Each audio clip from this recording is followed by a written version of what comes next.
안녕하십니까 여러분들. 역사는 책에서 네, 오늘 이제 이 외교편에서 이제 가슴 아픈 역사를 할 수 있죠. 임진왜란이라는 살필 수 있는데 여기서 여러분들 우리 뭐 임진왜란 딱 떠오르는 장수가 있잖아요.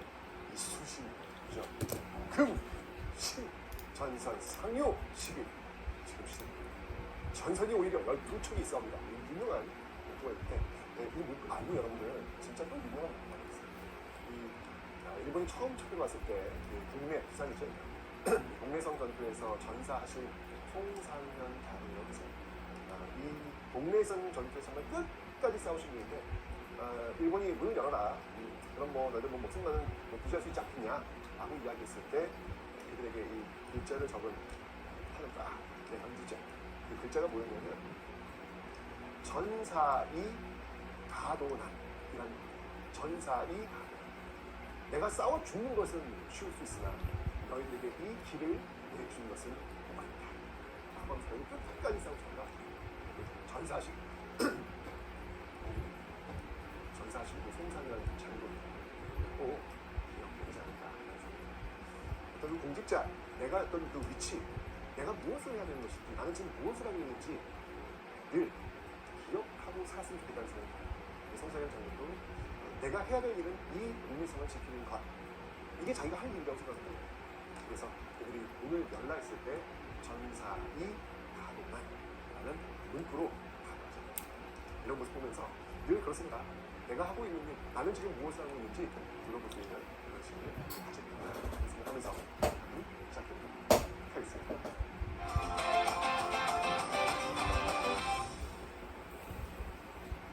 네, 자 이제 조선의 그 전기 외교 정책을 한번 살펴볼 텐데 조선 전기 외교 정책을 몇 글자로 한번 라고 한다면 저기 적혀 있죠.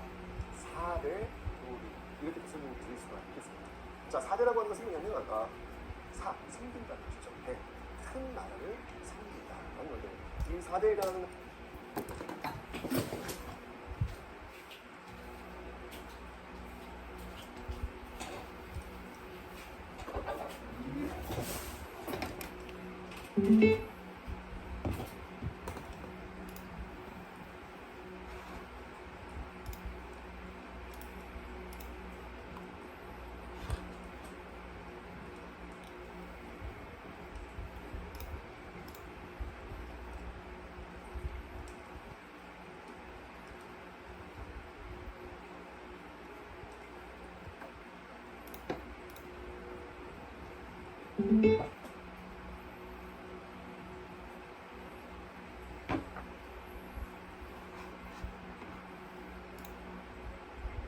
바로 명나라가 있죠. 명나라가 된 것입니다. 동맹입니다. 이라고 했을 때 둘은 뭐 서로 동맹입니다. 동맹은 이웃입니다. 이웃과 교류하고. 그 이웃에 해당하는 나라는 어떤 나라가 있을까? 여진족이라든지, 그죠? 일본이라든지, 그다음에 유구하면 그 지금 오키나와 이쪽이 되겠습니다. 이런 나라들은 이제 사이가 좋게 있으면 그런 느낌이 나타나는 거예요. 자, 그러면 이제 이 사회 교류와 관련된 이 나라들이 어떤 관계를 가졌는지 한번 하나씩 한번 살펴보겠습니다. 먼저 명나라입니다. 자, 명나라는요, 초반부터 이렇게 사이가 좋아지는 게 아니었어요. 기본적으로 이 명과의 어떤 그 관계, 안 좋았던 관계, 특히 요동 지역을 우리가 차지하자라고 주장했던 인물들이 있습니다. 자, 먼저 누가 있냐면 최영 장군이 있죠. 최영 장군 있고, 나중에 여러분들 이 정도전 역시 요동정벌이라고 하는 것을 한번 무슨 이유가 있냐? 이야기했던 그런 모습들이 있습니다. 그래서 정도전 이 두 인물의 어떤 공통점을 한번 들어봐라 라고 하면 바로 요동을 정벌하자, 요동을 이렇게 정벌하자 뭐 이런 것들이 당연히 명나라로 늘어날 수밖에 없는 거죠. 그래서 이런 반응이 있습니다. 물론 이제 이 최영 같은 경우는 요동정벌 명을 내렸던 이성계가 누구 해군해가지고 실패하면서 최영을 죽게 되는 그런 모습들. 그리고 정도전 역시 마찬가지로 이성계의 아들 이방원이죠. 이방원에 의해서 결국 죽임을 당하게 됩니다. 자, 그러면서 이 태종 때 와서, 태종 이방원 때 와서 시스템이 갖춰진다고 보면 돼요. 어떤? 바로 이 4대. 이 4대라고 하는 이 시스템이 이제 이때부터 만들어져서 이제 쭉 이어지는 그런 모습을 보이는데 사실 이 4대 외교라고 하는 게 좀 딱 들으면 기분이 좀 안 좋죠. 뭐 이렇게 생각할 수 있을는지 모르겠지만 사실 여러분들이 4대 정책, 4대 외교의 그 내용을 들여다 보면 그건 그것도 아니에요. 요거는 지금 여러분 기본적으로 어떤 시스템이냐면 바로 이제 공무역 시스템. 공무역 시스템이고요. 상당히 신비에 입각한 모습들이다라는 얘기예요. 예를 이런 거예요. 이 4대 정책, 4대 외교라면요. 우리가 이 명나라에 조공을 바칩니다. 조공을 바친다라고 하는데 이 조공을 바치면 그냥 명나라가 그래 잘했다 또 끝난 게 아니에요. 그에 대한 감례를 해야 되는데 오히려 이거는 조공을 바친 것보다 감례가 더 중대적이에요. 아무래도 그렇죠. 상국이라고 모셨는데 똑같이 1대1 딜라하면 자존심이 좀 상할 거 아니야. 그래서 한 2배 정도 되는 걸 더 내립니다. 그러니까 오히려 이 4대를 통한 이 공무원 시스템은 우리가 더 이득이에요. 그래서 이 중국을 중심으로 한 주변 국가에서는 어떻게 보면 이 중국과의 어떤 사례, 그 쿼터를 몇 번 가면 갈수록 이득인 거 아니야. 그죠? 그 횟수에도 쿼터를 더 받아내려고 노력을 굉장히 많이 할 정도예요. 그러니까 이게 단순하게 지금 어떤 생각하는 어떤 그 근대적인 어떤 개념에 국가들과의 평등 개념을 이거 바라보면 안 돼요. 이 당시에는 어쩌면 이 동아시아 같은 경우 중국 중심으로 운영되어 있었기 때문에 그 시스템 속에서 이 내용들을 바라볼 필요가 있다라는 걸 기억을 해주시면 되겠습니다. 그렇죠? 자, 명과 연계는 이제 이 정도 기억해 주시면 되고요. 자, 이제 교리를 한번 볼 텐데요. 교리는 이제 여진, 일본, 일어날 때 여진과 일본을 한번 살펴보도록 하겠습니다.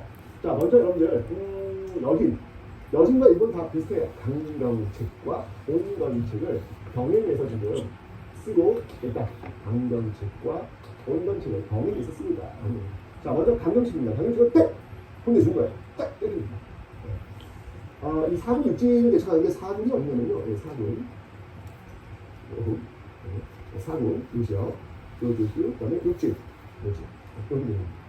실제적으로 이제 이렇게 이 지역을 개척을 하면서 지금 보여지고 있는 우리 지금 한반도의 모습 있잖아요. 그 모습이 세종 때 거의 구축이었다라고 보시면 돼요. 그래서 사군이라고 하면 여기는 이제 여기 사군이에요.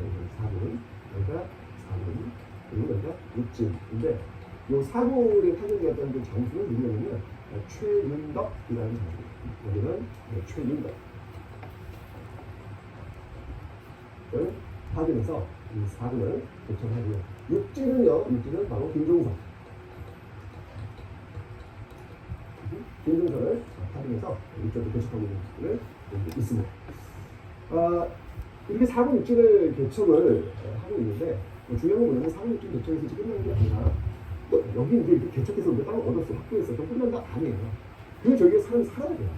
사람 살지 않으면 보여줘야 됩니다. 전혀 못해요.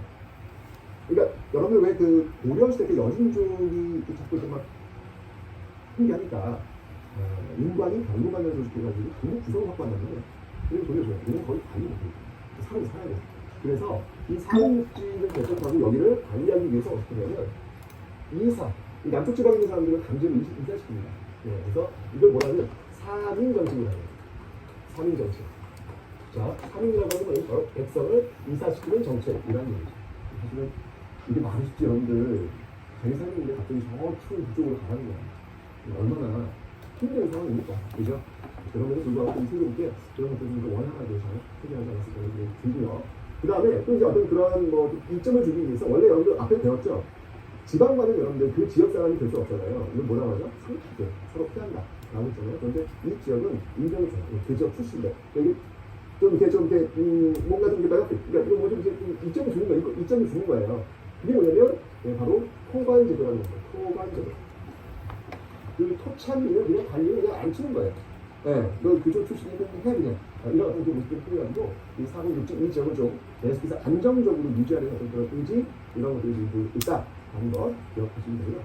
온건한 정책으로는 뭐가 있냐면 온건한 정책으로는요. 이거 대표적인 거예요. 여진족의 사신들을 맞이하는 부평관이라는 곳이 있어요. 부평관. 요거는 이제 한양에 있고요. 그 다음에 이제 이쪽 북쪽 지역에 여기 무역소를 설치합니다. 무역소를 설치해가지고 이 지역에 이제 넘어와가지고 그들이 원하는 거, 필요로 하는 거 여러분 가져갈 수 있도록 해주는 모습들 여러분들이 보이겠다 하는 거. 여진족 접대 그리고 여진족과의 교류 이런 거 보여주는 이런 모습 통해가지고 강온 정책을 찾아가는 모습도 보이고 있습니다. 그렇죠? 자, 일본 보세요. 일본은 똑같아요. 일본도 강온 정책을 펼치고 있습니다. 강온 정책을 함께 펼치고 있는데, 자, 먼저 이 강경책에는 뭐가 있냐면, 여러분 여기 지금 쓰신 거 보이죠? 대마도. 여기 이 쓰시마 섬을 정벌합니다. 자, 누가 정벌을 하냐면, 이 쓰시마 정벌은 바로 이종윤이라는 사람을 보내요. 이종문 이런 사람을 보내가지고 이 쓰지 말고 또 정보하는 그런 모습. 왜냐면 외부들이 워낙 너무 소굴이었기 때문에 여기 지금 이렇게 혼내주는 그런 모습들이 나타납니다. 라는 받으시면 온건한 정책으로는요. 이게 지금 원하는 거는 우리가 이제 교육하는 게 원하는 거거든요. 그래서 3포를 열어줍니다. 3포를 열어줍니다. 자, 3포를 열어줍니다. 이 3포가 어디냐면요. 부산포, 제포, 영포예요. 여기 열어줍니다. 어디냐면 부산포, 부산포는 뭐 여기 정도 있고 부산포, 그다음이 제포, 그다음이 영포 여기 열어줍니다. 이 부산포는 어디냐면 부산포는 여러분 아시죠? 부산입니다. 그죠? 이 제포는 어디냐면 이 제포는 진해예요. 진해. 지금은 이제 창원이지 창원. 그죠? 그럼 영포는 어디냐면 영포는 신라시대 때문에 그쪽 무역항으로 굉장히 유명한 곳이 있죠. 울산이에요. 울산. 여기를 지금 열어주는 거예요. 그래서 여기 와가지고 너희들 원하는 거 있으면 여기서 필요한 거 가져라 라고 해서 여기 3포를 개항해 주는데 이 3포 개항과 관련된 이 조약이 있어요. 그 조약이 뭐냐면 바로 개해약조라는 겁니다. 개해면은 여기를 열어줄 테니까 너희들 무효다. 여기 개해약조입니다. 근데 여기 이제 사실은 3포를 먼저 개항하고 그 다음에 이제 그걸 이제 영문화시키는 게 이제 개해약조라고 보시면 돼요. 그래서 이렇게 해서 지금 일본과의 어떤 그 강권 정책을 펼치고 있는데 자, 지금 보면 여진족의 뭐 사군입진개척, 그다음에 무역소에서 쓰시고 국정원 이름을 바꿔요. 이 여진족이라는 접대 그 기구를 그리고 스시마산 정벌, 그다음에 삼포 개항 개해약조 이게 지금 다 어느 왕 때 이루어지고 있냐면 이게 지금 모두 지금 다 세종 때. 근데 여러분 세종은 처음에 얼마나 잘 나오는 왕이기 때문에 여러분 반드시 기억해 놓으셔야 되겠죠, 내가. 그래서 이 모든 게 지금 다 세종 때 이루어지고 있다라고 하는 사실. 그 하시는 분들이 반드시 이걸 해보셔야겠습니다. 너무 중요해요, 여러분들. 세종 때 이거는 이렇게 지금 이루어지고 있다. 북경만 같은 경우는 여러분들 그 전에 그 여진족에 대한 접대는 아마도 세종 때부터 이루어진 것 같은데 이렇게 이름을 바꾸는 세종 때까지 이름을 바꾸기 때문에 세종으로 가면 있다 이렇게 보시면 되겠습니다. 네. 근데 재밌었어요. 이종문이 왜 이종문이 들어갔지? 이종문입니다. 이종문. 스시마 정보는 이종문을 보냈다는 거 수행되었고요. 자, 이렇게 해서 사대와 교림 조선 전기에 이런 어떤 정책들에 의해서 여진과 일본과의 관계가 이루어지고 있다는 거 기억해 주시면 되겠습니다.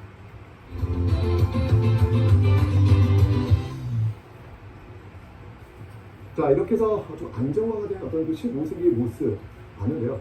16세기 들어서면서 이제 이 일본이 난리를 칩니다. 그러니까 일본은 무슨 일이 있더라도 우리와 조금 더 교역을 하고 싶었던 거예요. 우리도 역시 마찬가지로 명나라와 조금 더 교역을 많이 하고 싶었듯이 일본도 우리와 조금 더 많이 교역을 하고 싶었던 거예요. 가져가고 싶었던 거죠. 근데 그게 이제 제한이 있으니까 분명히 나왔던 거예요. 결국은 비록 15세기 삼포가 개항했지만 이 삼포 이외에 더 많은 것들이 달라 라고 하면서 이 삼포에서 결국 난을 일으킵니다. 16세기 들어와서 나타나는 모습이 바로 삼포 외 난이다 라고 얘기를 하는 거예요. 이 삼포 외란이 일어났던 데는 언제였냐면 바로 중종 때. 그래서 이 문제를 어떻게 해결할까라고 해가지고 그때 이제 만들어진 게 뭐였냐면 바로 이 비변사라는 거예요. 그러니까 말 그대로 준비한다는 얘기죠. 변방 지역에서 벌어질 수 있는 어떤 일들을 준비하는 기관이라는 얘기죠. 변방이라고 하면 여진족도 되겠고 일본도 되겠고 이게 난리를 칩니다. 그죠? 그래서 이때 이제 비변사를 만들어지는데 이때 비변사는 어떤 기능이 있는데 단순히 임시 기능이에요. 그런 어떤 일이 터졌을 때 이런 것들을 봉합하기 위해서 주요 관리들이 모여가지고 회의한다든가 회의 기구에 대한 말이에요. 근데 여기 그친 게 아니라 시간이 더 지나서 영종 때가 되면요 거의 뭐 전쟁 직전까지 가는 엄청난 사건을 일으킵니다. 그걸 뭐라고 하는 겁니다? 을묘매변이다. 을묘매변. 우리 영종입니다. 영종 아시죠, 여러분? 을사사화, 또 임꺽정, 뭐 당연히 인물입니다. 영종 때 일어났는데 이쯤 되니까 안 되겠다라고 해가지고 이 비변사를 여러분들 어떻게 하냐면 아예 그냥 비변사를 상설 기구화 시킵니다. 늘 운영화시키도록 힘을 더 실어준 거죠. 그죠? 상설 기구화 시키는 어떤 그런 모습들이 지금 나타나고 있다라는 거 보시면 되겠습니다. 이렇게 16세기 불안불안한 거예요. 자꾸 덮어도 달라고 하면 난리가 이런 일이 벌어지다가 드디어 이제 16세기 막판 1992년 이러고 있을 수 없다. 그게 바로 임진왜란이 발발하게 되는 거예요. 임진왜란이 발발하게 되는 겁니다. 자, 이 임진왜란이 발발할 임진의 과정을 한번 살펴볼 텐데 여러 가지가 있죠. 자, 한번 볼게요. 우선 여러분들 그 제가 설명드렸잖아요. 네, 일단 이 부산 문화죠. 이 조총 엄청난 강력한 문이었거든요. 조총 뭐 이걸 앞세우면서 신문을 앞세우면서 부산 문화지죠, 동네 문화지죠. 이게 이제 동래성 전투. 동래성 전투. 이동을 하시는 인물입니다. 네, 바로 송상현. 그죠? 그 다음에 탕금대 전투. 탕금대 전투. 여기는 충주요, 충주. 그죠? 뭐 파죽지세로 밀고 올라오는 거예요. 여기 뚫리면 그냥 막 하늘까지만 올라오는 거예요. 여기서는 이제 신입장. 이 모두에서 지금 패배하는 모습들이 나타나고 있다라는 거예요. 이렇게 이제 파죽지세로 밀고 오니까 결국 어떻게 해요? 네, 선조는 의주로, 선조는 의주로, 개성, 평야, 의주로 계속 지금 이동하는 거예요. 이동하는 거예요.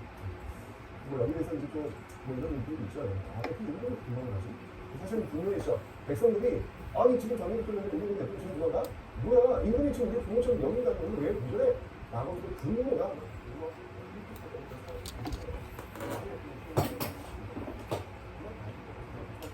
그런 상황인데 어쨌든 그 과정이 썩 아름답지는 않다는 얘기예요. 이런 어떤 일단 잡히면 안 되니까 그죠? 피난은 가야죠.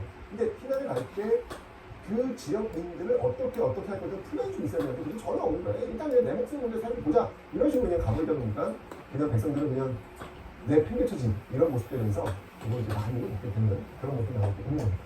자 이렇게 쭉쭉 밀리고 있는 과정에서 이제 드디어 정말 이 위기 상황 속에서 이제 드디어 등장하는 인물 그 인물이 바로 이순신이라고 하는 한산도 대첩 한산도 대첩 이순신의 뭐 연승 소식들이 쭉쭉쭉쭉 들려오고 있는 모습들 다행이죠 여러분들 정말 다행입니다.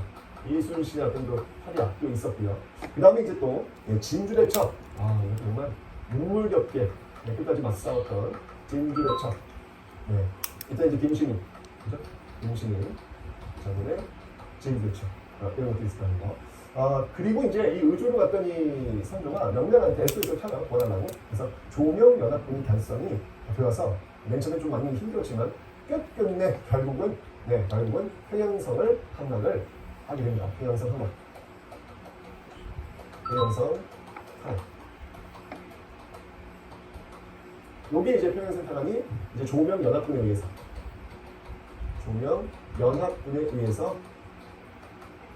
이루어지게 된 것이다. 라는 것이죠.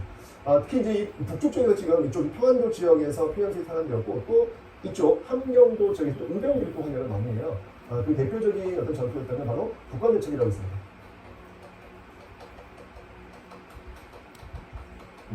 여기서는 이제 정문부가 중심이 되어가지고 그래서 의병을 이끌면서 정문부가 중심이 되어가지고 활약하면서 적들을 좀 밀어내는 모습. 그래서 조명연합군이 이제 평안도 쪽이라면 이 정문부의 의병 같은 조금 함경 쪽에서 이제 밀고 내려 일본을 이제 밀어내는 거죠. 밀어내는 그런 모습들이 나타나는 과정 속에서 이제 하이라이트라고 할 수 있죠. 이 임진왜란의 하이라이트라고 할 수 있는 바로 행주대첩. 행주대첩을 승리로 이끌게 됩니다. 누가? 바로 권율 장군.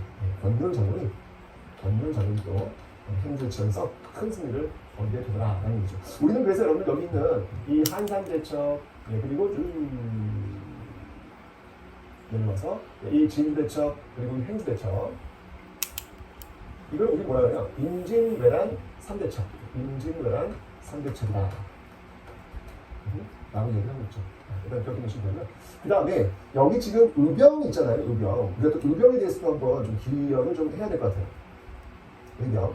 이 대표적인 의병들 한번 좀 들어봐라 라고 한다면 뭐 너무 많습니다. 어떤 인물들이냐면 의병에는 그렇죠. 경상도 지역의 홍의장군 박재우 빼놓을 수 없죠. 박재우. 그 다음에 전라도 지역의 고경련. 그 다음에 충청도 지역의 조항. 이런 인물들이 또 이 의병으로서 활약을 하고 있다라고 하는 것도 여러분 좀 기억을 해주시면 되겠습니다. 그렇죠? 자, 이렇게 지금 이거 막 그냥 올라갔다가 좀 겨우겨우 지금 다시 지금 밀고 내려오면서 지금 이렇게 소강 상태가 벌어지고 있는 상황. 사실은 임진왜란이 벌었을 때 그 앞부분만 싸웠고요. 중간 부분은 거의 휴전 상태라고 보시면 돼요. 자, 이런 과정 속에서 이제 어떤 일이 벌어지는지 한번 살펴보도록 하겠습니다. 자, 먼저 여러분 기본적으로 지금 우리 앞에 배웠지만 이 조선의 조직은 5위, 군사 조직은 5위 영진군 체제다라고 제가 설명드렸잖아요. 이게 이제 전쟁이 벌어지면서 많이 바뀌어요. 자, 한번 볼게요. 자, 먼저 중앙군입니다. 중앙군. 자, 중앙군은 제가 5위 체제다라고 설명드렸어요. 5위 체제. 그죠? 5위 체제. 네, 그리고 지방군. 이 지방군은 영진군 체제다라고 설명드렸습니다. 영진군 체제다. 요게 이제 요 임진왜란 휴전기가 들어가거든요. 휴전기에 들어서면서 바뀝니다. 그래서 이 5위 체제는요, 이 5위 체제는 여러분 잘 아시겠지만 의무병이 아니에요. 의무병, 그죠?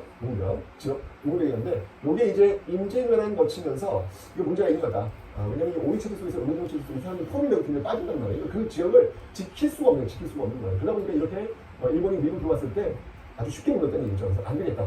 그 폰을 가지고 군인을 모집하자. 모집해가지고 그 군인들 하여금 나라를 지켜야겠다. 라고 하면서 이 훈련과 이런 것들이 만들어지는 거 배경 속에 누가 있으냐면 유성룡이라는 인물이 있습니다.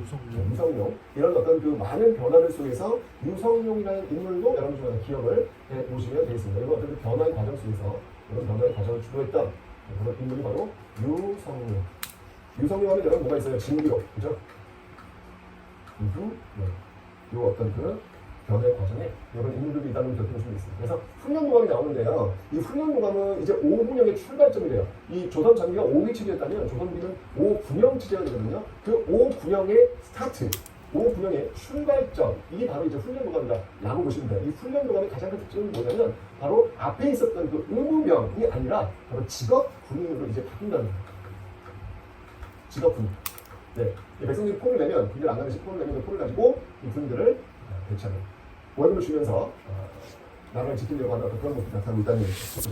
이 훈련동은 이제 어떻게 구성이 되냐면 일단 여러분 이 임진왜란의 관성 속에서 나온다라고 보시면 돼요. 임진왜란의 관성. 임진왜란 때 우리가 이렇게 밀릴 수밖에 없었던 가장 큰 이유 중에 하나는 조총이에요. 조총. 그죠? 땅땅땅땅 이래요. 그래서 소리만 듣는 사람들은 자신있다고 합니다. 얼마나 처음 듣는 거 모르겠어요. 그죠? 그래서 우리도 그러면 조총을 가져야겠다. 사실 우리가 임진왜란 때 조총을 처음 알은 게 아니에요. 그 이전에도 우리는 조총의 존재를 알고 있었고 한번 다 끝났었어요. 어떤 평가? 별거합니다. 왜냐면 조총이 사실은 칼보다 위력적이지 않아요. 왜냐면 조총 같은 경우에는 이게 한 발 딱 장전하면은 이거 불을 붙이고 한 발 쏘잖아요? 그럼 다시 닦아가지고 다시 장전하고 다시 불을 붙이고 쏘고 거의 1분이 걸려요. 그럼 1분 뒤에 칼로 쫙 베어버린다는 거거든요. 그러니까 별로 조총 하나는 의미가 없다고요. 그래서 조선 조총에서는 이건 큰 의미가 아닌 것 같습니다. 라고 했지만 일본 측에서는 이 조총을 가지고 전술을 짜죠. 1열, 2열, 3열. 1열 땅 쏴. 그럼 이제 다음에 2열 땅 쏴. 그 다음 3열 땅 쏴. 앞에 있는 1열과 2열은 총 준비하는 거예요. 3열 딱 쏘면 다시 1열 딱 촥 쏴. 이러면 거의 연발이 된다는 얘기죠. 조총 하나는 별거 아니지만 그 조총이 집단화가 돼버리면 굉장히 강력한 무기가 된다는 얘기예요. 그러면서 이제 우리가 조총의 어떤 위력을 너무 등한시했다라는 것이죠. 그래서 우리도 이제 조총 가져야겠다 라고 해가지고 이 훈련무감은 어떻게 구성이 되냐면 조총부대예요. 조총부대. 그래서 호수. 이게 제일 중요한 포인트가 호수. 그 다음에 활 쏘고 있는 사수. 그 다음에 창. 이런 거는 살수. 이렇게 호수, 사수, 살수. 삼수변이에요. 우리는 삼수변이라고 합니다. 그리고 구성이 되어 있음을 여러분 기억하시면 되겠습니다. 됐죠? 자, 이렇게 해서 이제 중앙군은 이렇게 직업군 형식으로 가는 모습이 있고요. 지방군은요, 지방군은 지금 영진군 체제. 영진군 체제를 어떻게 바꾸냐면 영진군 역시 마찬가지로 의무병의 의무정도 해가지고 나와야 되는데 사람들이 지금 없어. 그냥 지킬 사람이 없단 말이야. 그래서 안 되겠다. 얘들을 충당해야겠다 해서 양반부터 다 노비까지 온다. 양반부터 노비까지 다 그냥 집합. 이런 모습들은 지금 지방을 좀 구축을 하고 애따라하는 양반은 거의 가지 않습니다. 어쨌든 이런 어떤 시스템을 갖춰주고 있다는 얘기예요. 그리고 이 임진왜란, 이 혹독한 임진왜란이 거치면서 비변사 있죠? 비변사. 이 비변사가 결국 강력한 권한을 갖게 됩니다. 이 비변사가요, 어마어마한 권한을 갖게 됩니다. 비변사의 그 권한이 엄청나요. 여기서 모든 것들이 결정된다고 보시면 되는 거예요. 이렇게 되면서 원래 조선전기에 움직이고 있었던 의정부 6조 시스템 있잖아요. 이 의정부 6조 시스템은 이제 무너지게 되는 거예요. 비변사 중심으로 움직이게 되면서, 그러니까 이게 급한 일을 벌였을 때 많은 사람들이 모여가지고 거기서 집단 투표를 통해 가지고 빨리 결정을 내리는 거. 전쟁이니까. 이런 모습들이 이제 대세로 자리를 잡게 되더라. 이게 전쟁이 준 변화의 어떤 모습들이다. 라는 것을 여러분 기억을 좀 하시면 되겠습니다. 그렇죠? 자, 이렇게 되면서 이제 휴전이 끝나고, 이렇게 우리가 좀 준비를 하고 있다는 얘기죠. 휴전이 끝나고 다시 정유재란이 땅 하고 터지게 됩니다. 자, 이 정유재란 터졌을 때 우리가 이제 또 기억나는 대표적인 어떤 싸움이 있다면 역시 이순신 장군. 네, 이순신 장군이 바로 이 명량대첩이 됐죠. 아, 정말. 아, 이게 진짜 어떻게 이렇게 싸울 수 있었을까라는 그런 생각이 들어요. 이 명량은 이거 울돌목을 활용합니다. 지금 이 이순신 같은 경우에는 7,000량에서 대패했던 조선수군의 그 배 12척을 받아가지고 합작한 만든 13척이 있었거든요. 그 13척의 배를 갖고 지금 무려 133척, 아니 작은 배까지 하는 뭐 수백 척 되는 그런 배를 써야 되는 상황입니다. 이게 되겠냐고요. 이건 안 봐도 그냥 뻔히 보이잖아요. 그럼에도 불구하고 이순신 장군은 바로 어떤 그 지역적인 어떤 그 지형을 활용해가지고 이기고 갑니다. 울돌목이라는 곳인데요. 말 그대로 여러분 가보세요. 진도로 넘어가는 그 목이에요. 네, 목인데 말 그대로 울자가 뭐냐면 이 명령이 뭐냐면 이 명령이 울명자예요. 울돌목 그걸 얘기합니다. 네. 소리가요. 이 물살이 엄청 세가지고요. 여기서 진짜 물살이 돌아가는 소리가 운다라는 어떤 느낌 굉장히 나옵니다. 굉장히 나옵니다. 바로 그 울돌목에서 이 일본 외상들 그냥 박살을 내죠. 근데 여러분들 그걸 기억하셔야 돼요. 우리가 지금 조총같이 그 어떤 그 뛰어난 무기는 없었지만, 조총 같은 무기는 없었지만, 우리는 조총보다 더 뛰어난 무기가 있었어요. 화포. 이순신은 절대 일본의 장점이 뭐냐면 일본은 빠른 배를 갖고 가지고 빨리 배를 붙여가지고 그 배 위에 올라타가지고 싸우는 거예요. 패싸움. 그래서 이기는 거예요. 그게 그들의 장점입니다. 우리 장점은 뭐냐면 포가 있다는 거예요.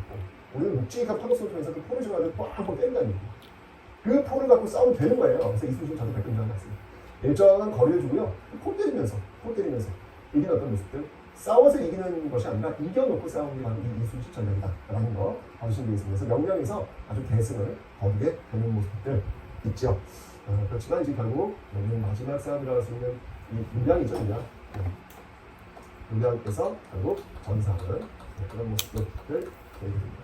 자, 이러면서 이제 1992년 출발했던 7년간의 어떤 전쟁이 이제 끝나게 되었습니다. 아, 정말 엄청난 피해를 주게 되었던 그런 모습들이 있는데, 자, 이 과정에서 그럼 대외적인 변화가 어떻게 있는지 한번 볼게요. 이 과정에서 이 명나라가요. 이 명나라는 지금 조명연합을 해주는 과정 속에서 굉장히 쇠퇴해요. 그리고 저 아주 만주 쪽에서 성장하고 있었던 여진족의 나라가 있습니다. 훈군. 훈군이라는 나라는 성장하게 되는 것이고, 일본 같은 경우 여러분들, 일본에서는 이 도요토미 히데요시가 죽잖아요. 그러면서 그 뒤를 이어서 에도마코가 들어섭니다. 에도마코. 도쿠가와 이에야스가 들어서면서 나는 임진왜란에 참여하지 않았다. 나와 함께 다시 한번 조선과 교류하자라고 이제 주장을 했던 그 에도마코가 들어서게 되는데, 어쨌든 임진왜란 때 굉장히 많은 유학자를 끌고 왔고, 그다음에 이제 도자기 관련 사람들 끌고 왔기 때문에 그 임진왜란이 여러분들 일본에서는 도자기 산업이 굉장히 많이 나타납니다. 아주 세계적인 어떤 그런 모습으로 나타내게 되고요. 그 다음에 성량이 또 발달합니다. 특히 이제 플리 이황, 이 어떤 성량이 발달하게 되는 그런 모습들이 지금 나타나고 있다라는 것을 기억해 주시면 되겠습니다. 그렇죠? 아, 정말 이 일본의 어떤 침략 속에서 치러했던 이 임진왜란 굉장히 끝났습니다. 하지만 이 임진왜란 그 큰 전쟁이 있었기 때문에 조선 정부와 조선 후기를 나누고 분리점이 될 정도로 엄청나게 피해가 전쟁이라는 이런 거예요. 그냥 한 시대의 어떤 성격을 바꿔놔버리면 엄청난 사건이 바로 이 전쟁이다라고 하는 거. 역사에서 또 한 번 이 아픈 전쟁, 해서는 안 될 전쟁 다시 한번 기억해 봐야 되겠습니다.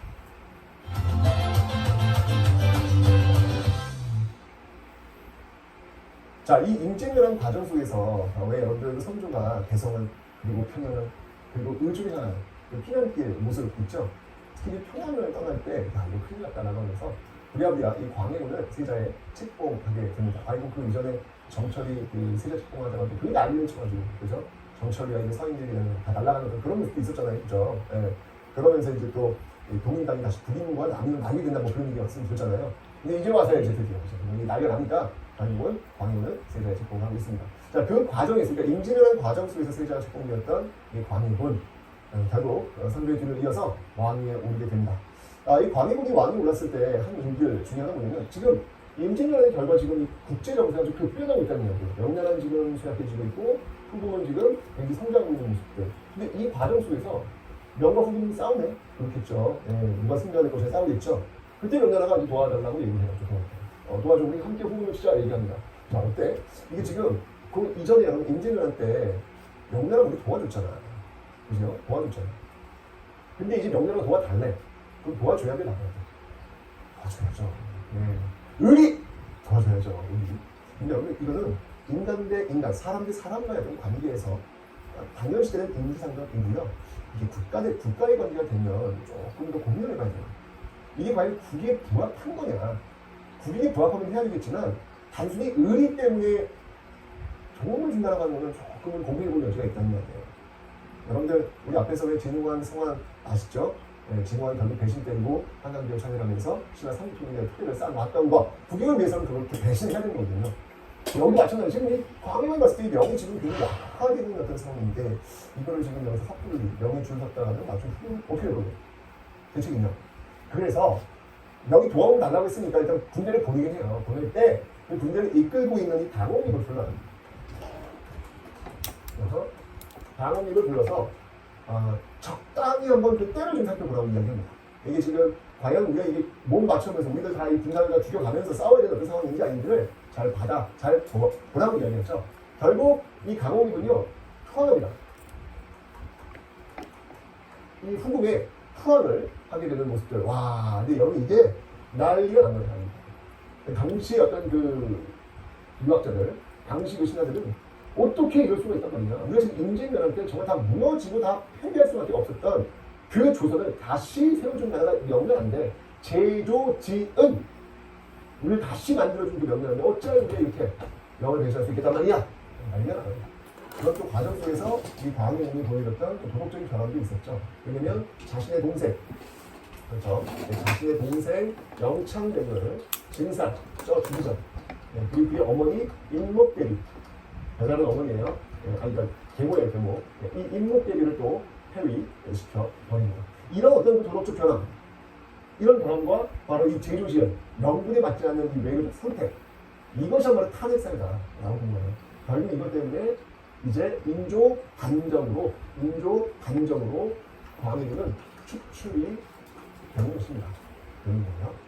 근데 여러분들이 또 배우겠지만 광해군은요, 이런 그 실리 외교뿐만 아니라 국내 정책에서도 굉장히 중요한 역할들을 맡는 거예요. 특히 이 대동법을 처음으로 시행을 합니다. 대동법의 시행.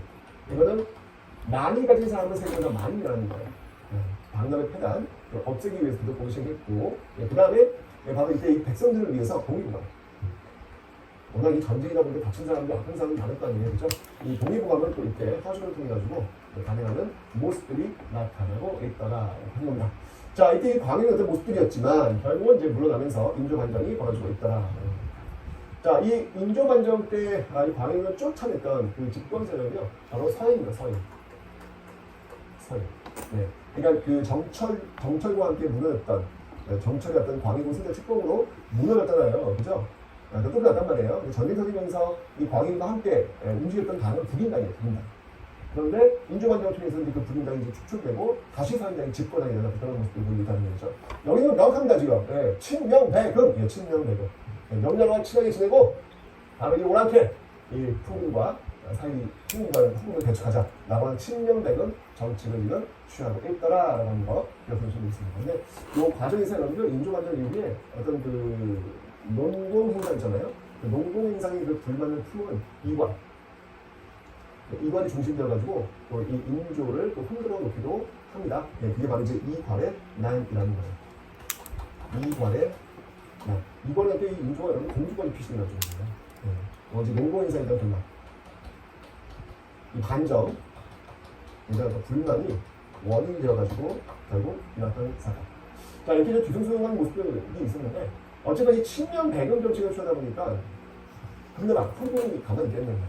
그래서 후금이 촉으로 옵니다. 이게 바로 정묘호란이더라라는 얘기예요. 자, 이 정묘호란을 이제 누가 처리한 거냐면 이건 후금이 처리한 겁니다. 후금이 처리한 건데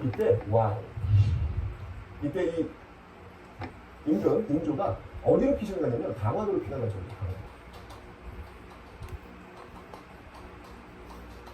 네. 강화도로 피난갈 정도의 어떤 모습을 보이고 있고요. 결국은 이 후보가 어떤 관계? 형제의 관계로 마무리가 되죠. 형제 관계로 일단 마무리가 되는데 이 형제 관계를 조선은 이해하지 않아요. 예, 끊임없이 그냥 뭐 사실은 보내는 보니까 않고 누굴 보내는 가짜 사람을 보내고 뭐 이런 식으로 지금 어떻게 보면 이제 갖고 본 거죠. 후보는 이제 원한기 따위로 제대로 취급하지 않는 것이죠. 결국 또 쳐들어옵니다. 이게 바로 병자호란. 이때 이제 후보이 이 나라 이름을 바꿔요.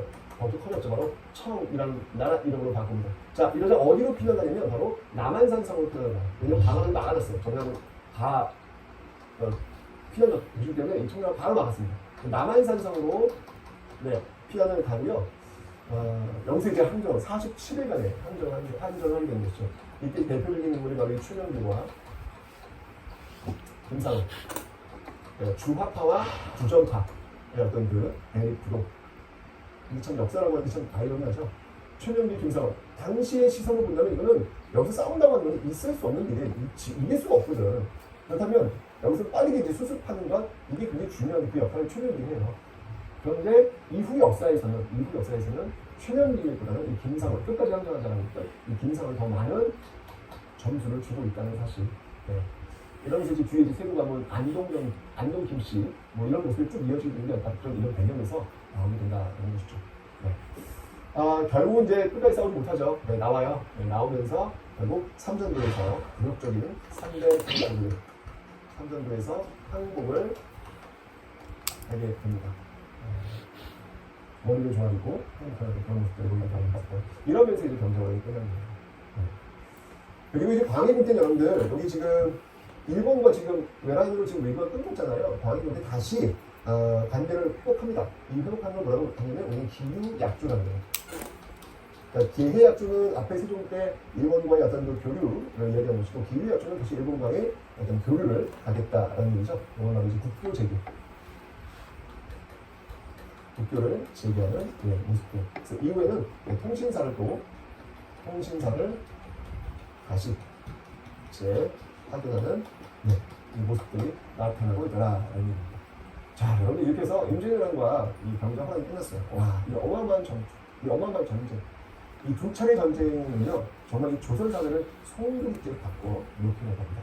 정말 이 두 전쟁 이전 사회와 이 두 전쟁 이후 사회는 완전히 달라지는 모습을 여러분들 보이실 거예요. 전쟁은 바로 그런 거거든요. 자, 어떤 모습이 어떻게 변화하게 될지 이 내용들을 이후에 살펴보도록 하겠습니다.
충신에서.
정태준